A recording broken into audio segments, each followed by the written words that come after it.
Hey everyone, Chris Haddon here with HMB with another very cool video interview for our friends at Inman.com. Today we have Carol Scott, the broker owner of Scott Silver, is that right? Scott Silver Concierge Realty, and the author of the best-selling book on negotiating real estate. Carol, good morning. Thanks for being with us. Chris, thank you so much for having me. I'm really looking forward to our chat this morning. Absolutely. No, excited to have you here. So I've been familiar with your career for a little bit and seen the different things you guys have done over the years, and we'll get to a lot of it very soon. If you wouldn't mind, could you give us a little background? Just tell us about yourself, how you got into real estate, all of that. Absolutely. Well, like so many of us, I'm a Gen Xer and grew up with that typical path of you work really hard in school and you work really hard in college, and then you go to work for somebody else working really hard.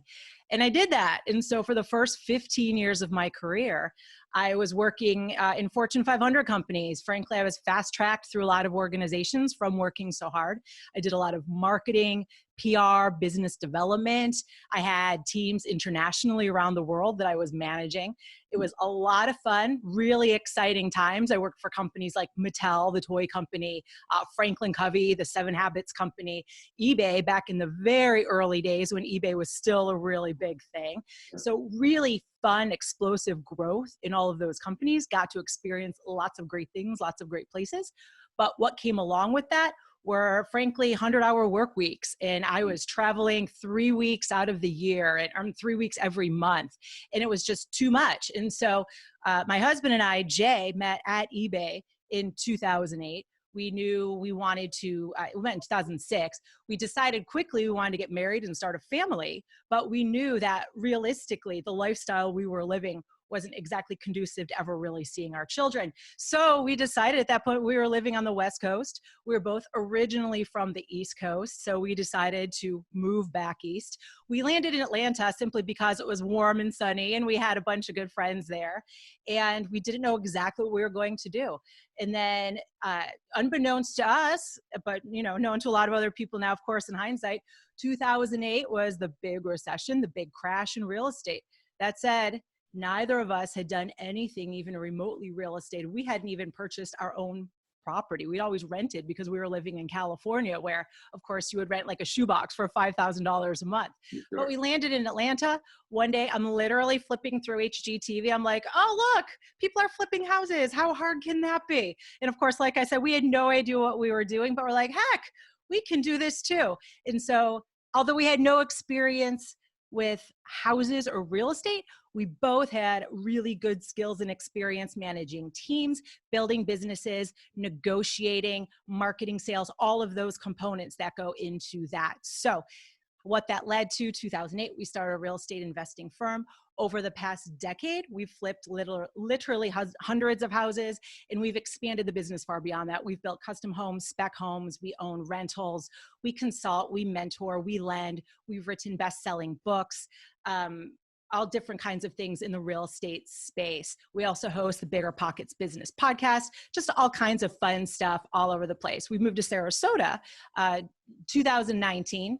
Absolutely love the warm, sunny weather and was able to really get acclimated into the real estate community down here rather quickly. And so I recently opened a concierge brokerage down here, as well as a staging company. So that's kind of in a nutshell, my evolution over the past decade into real estate. That is a lot of action for 10 years, without a doubt. So out of curiosity, after having done all those things like the rentals, the flips, mentoring, author, all of that, what made you start a brokerage? Oh, what made me start a brokerage is I really love, specifically down here in Florida, the population and the opportunity for selling houses how they should be sold, frankly, right? So we've worked in markets across the country for the past decade. Well, when we got down here to Florida, specifically when we started with our own personal home search, we recognized really quickly this very common issue, right? So the big boom in Florida was in the late 90s, and there was tons of housing all built, and all these people who were ready to retire moved to this area. Well, that was what we're coming up on 30 years ago, right? And what we saw down here over and over and over the same thing. There are all these houses that were built right around the year 2000. I guess it's 20 years. I'm off a little bit on my math there. But all of these houses are in pristine 2000 condition. So you walk into all these houses down here and you are like walking into a time capsule. Everything is perfectly preserved, but it's got the old like old wallpaper borders and the brass fixtures everywhere and the white tile floors with thick black grout and the type of things that today's buyers just aren't looking for. So with our knowledge and experience in the whole investing and renovation space, where we've kind of mastered the process around turning houses into what they need to be appealing to the most buyers and generate the most profit, it's like, wow, this is massive low-hanging fruit down here. So the market's very much underserved down where we are on the sun coast of Florida. So that's why I decided to start a brokerage. I can bring my expertise in the whole renovation space, the staging space, to work with these people who've been living in these homes for 20 years and are ready to move on to other things. So the timing and the people were just a really good combination. Yeah, that's interesting. Am I understanding right that as part of what you would do, say on the listing side, you would come in and maybe not do the renovations, but advise on the renovations, link with contractors? Like, is that part of the concierge and the concierge service? You got it. That's exactly right, Chris. So that is the concierge service, right? It's literally going into a home that somebody is considered listing and then looking at different scenarios saying, hey, here's the deal. If I were to list your house exactly as it is right now, this is how long you could anticipate it would sit on the market. And this is the number you could expect to generate as far as a sale price. But then I can run different scenarios and say, but look, if we were to do this level of upgrades or this level of upgrades, you're going to generate this number or this number, that we can make that decision together. And then I can bring in my team and oversee all the project management of those renovations, because that frankly is one of those things that's so daunting to homeowners, right? Who's like, oh yay, I just can't wait to manage all these contractors coming in and out of my house. That's complete misery. So our firm takes that pain away. We come in and we manage that process so that you as the homeowner don't have to take care of it. You can just sit back, relax, enjoy your paycheck at the end at settlement. Yeah, that makes a lot of sense for that market. I mean, that's like you Definitely. said, a good amount of low hanging fruit. Would you find always a common question or a debate that you have to go through when prepping a property to sell is if you're going to make your money back on what you're spending on renovations? If you put 100 grand in, are you going to get 100 grand back Right. via sales price? What do you see for what you're recommending for clients in that regard? Oh, it's the nice thing is it's an art and a science of formulas we've developed over the past decade with our investment properties. It is literally the same exact process. I can look and say, okay, if you're going to paint with using my contractors and the prices they provide and so on and so forth, your 1,800 square foot house is going to cost $2,200 in paint, and I can say this kitchen renovation is going to cost $8,000 to do a minor renovation, and literally run every one of those numbers. And I treat these properties like they're my own. So if it is some type of upgrade where financially it would not make sense, where that homeowner would not regain that money, I strongly advise against doing that. And I say, okay, our reality is we're going to list it lower, and we're going to just get the best we can out of this price point, because there's no way I'm going to have somebody spend money that they're not going to get back. And you can figure out what those prices are simply through MLS data by visiting all the other properties that have sold within neighborhoods and so on and so forth, to know what the real competition is and what other people are doing to make their home stand out. Yeah, let's get a little bit more specific with that. What are some of the things that you're seeing like must-dos for a 2020 buyer or a seller to prep that a buyer is looking for? Yeah, that's a really good question.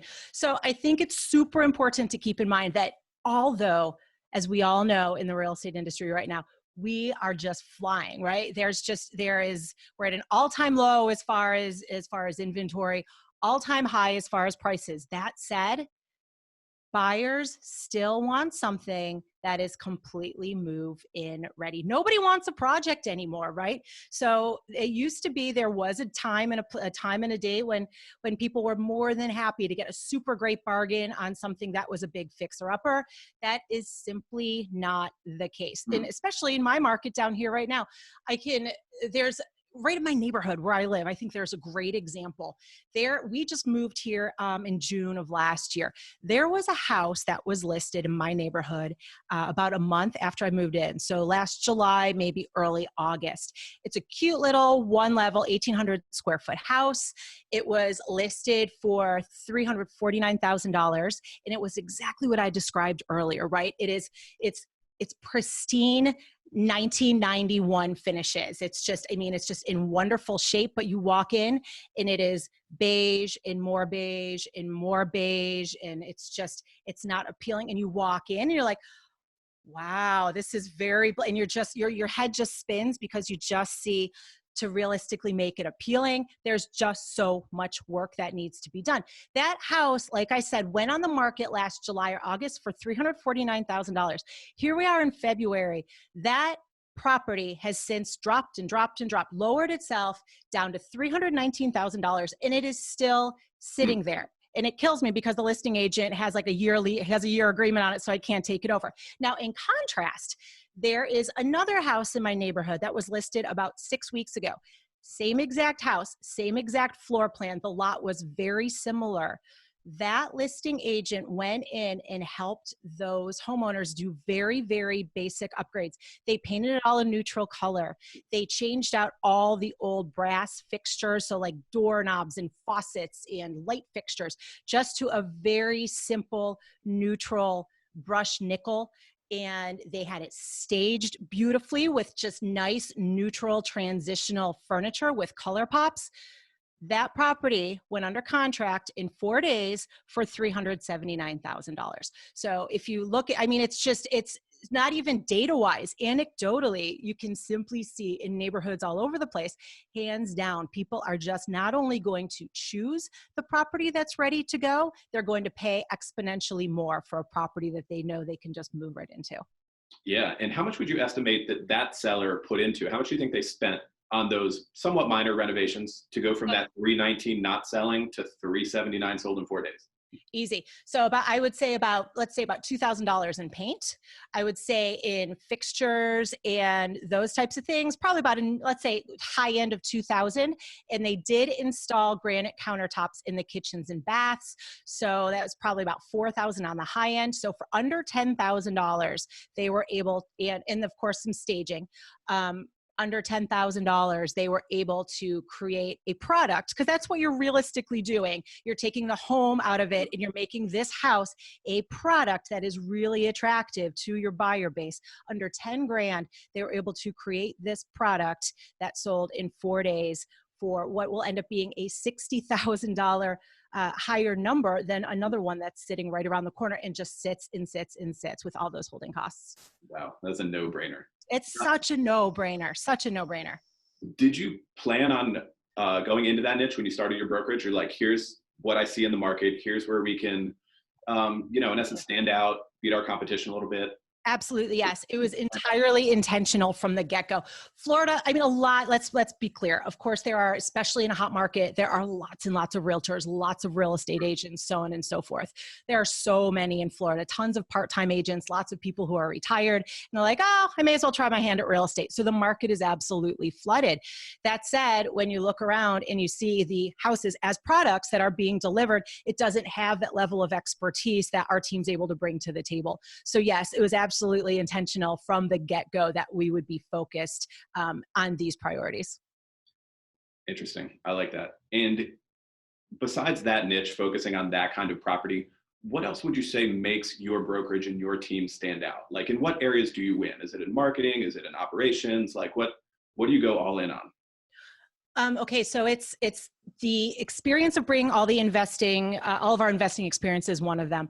But the other thing that really sets us apart is our overall professionalism, communication, and customer experience, which is really a result of all of the experience that my team and I had prior to real estate. Every single person on my team had a big corporate career before they became a real estate professional. So we were all classically trained in large companies running large teams and had a really like a broad yet deep understanding of all of these issues. So with every single customer interaction, I can't tell you how many times people just I see here people just don't follow through on what they're going to say. Just like simple little things that make all the difference. Our team is absolutely committed to probably over communicating to the point where people are like, oh my gosh, it's a little too much. But realistically, in the sale of a home, it's a huge, huge financial commitment. So people want to be informed every step of the way.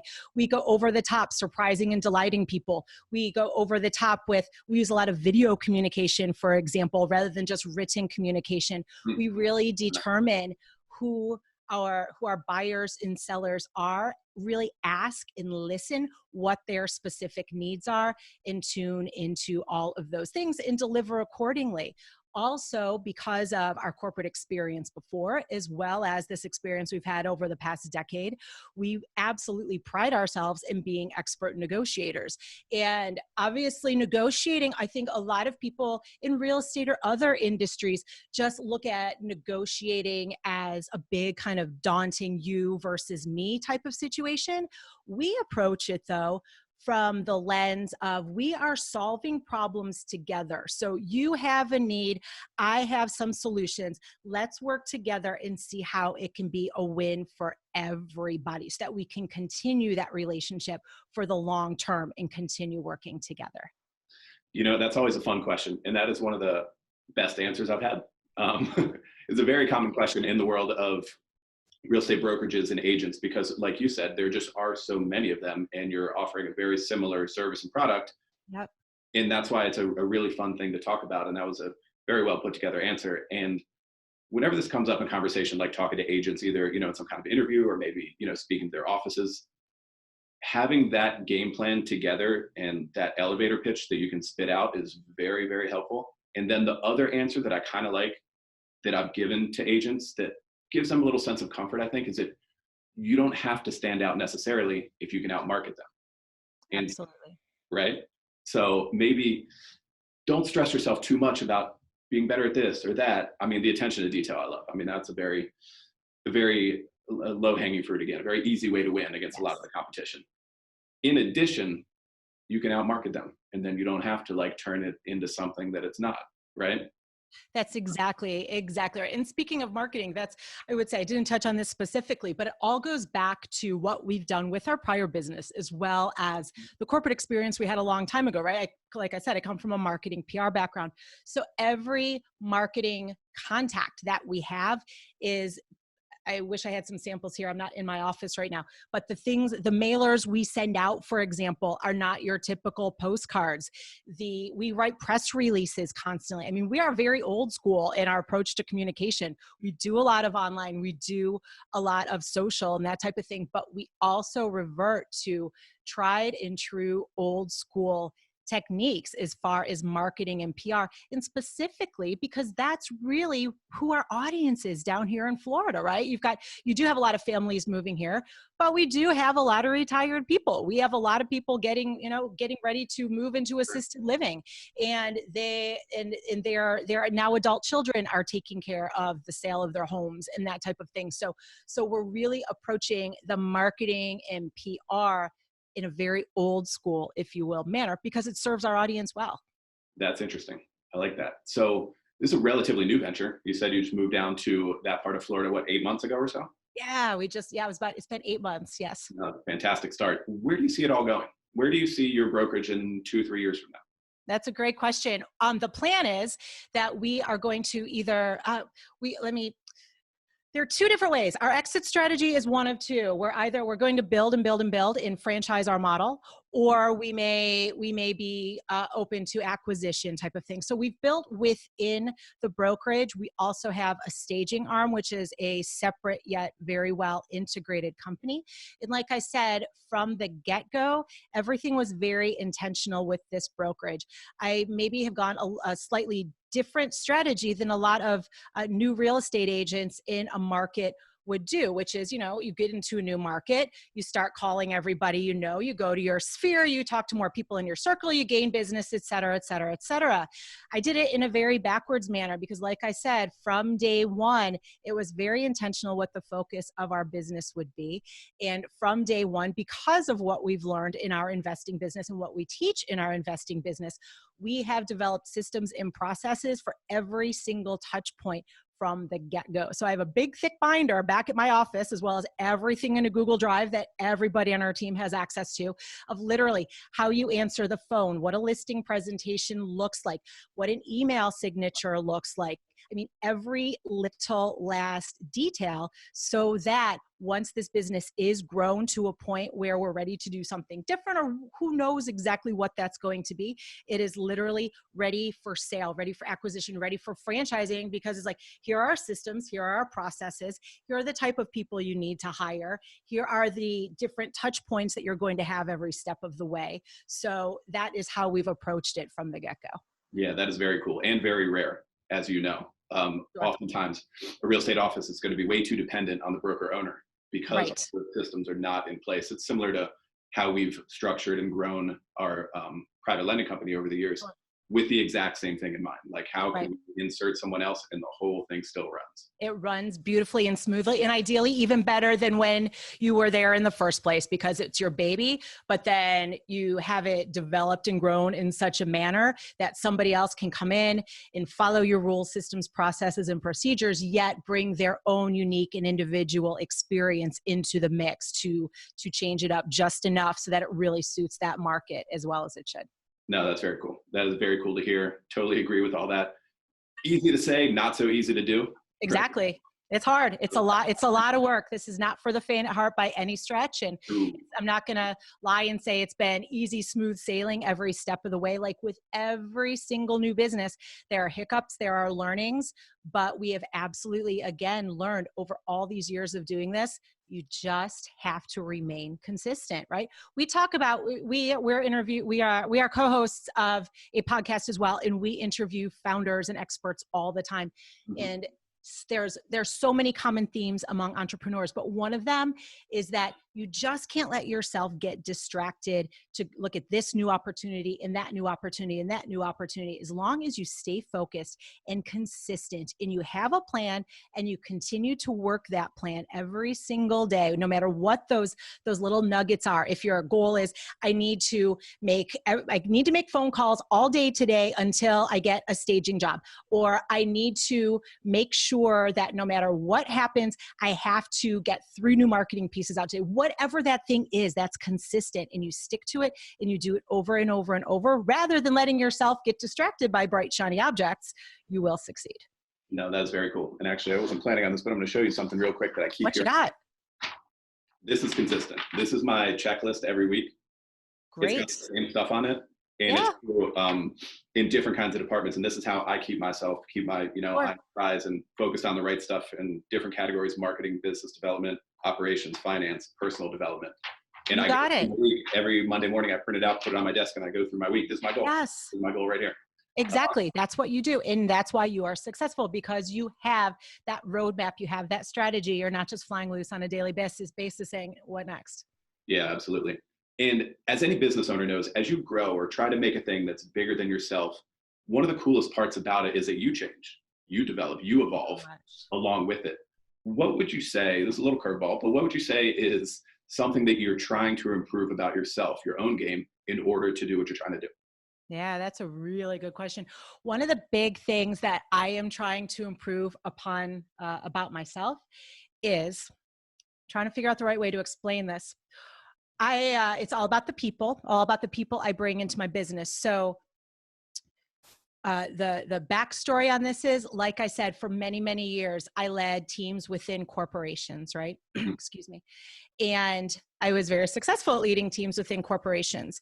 And one thing I realized in hindsight is one of the nice things about working in a corporation is there are very deep pockets, and there are all the resources in the world to help make those people successful. So if you hire somebody, for example, and it's not the exact right fit, That's okay. In a corporation, you just figure out another role, you tweak it a little bit, and you can always hire someone new 6 months from now and it'll all work itself out. And there's all kinds of people you can hook them up with to mentor them and all kinds of resources to make them successful. So for that reason, you don't necessarily have to have like the absolute perfect person to make your team successful. Okay.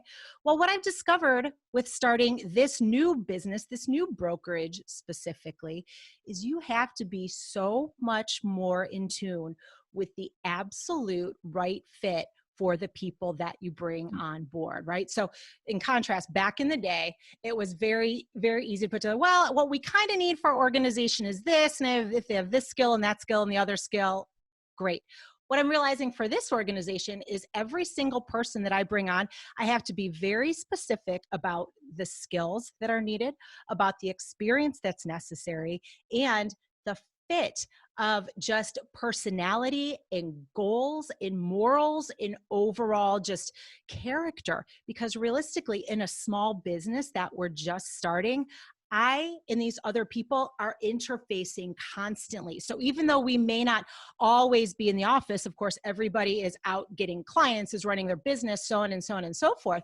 Just the nature of having a new business, we're always interacting. So that's one of the big things I'm trying to improve on, is really taking a good, hard, holistic look at who are truly the right people to bring into this. And additionally, in contrast to 15 years ago when I was doing the corporate thing, like I said, it would be easy to shuffle people off into another role type of thing. In this business right here, I'm also learning I have to be far more accepting. So if it isn't the exact right fit, I have to be willing to really jump in, work with this person, and be accepting and realize that there are even more things that they're bringing to the table that I may not have been aware of in the first place, and figuring out how to integrate that into our overall business and the overall success of me and the rest of the team.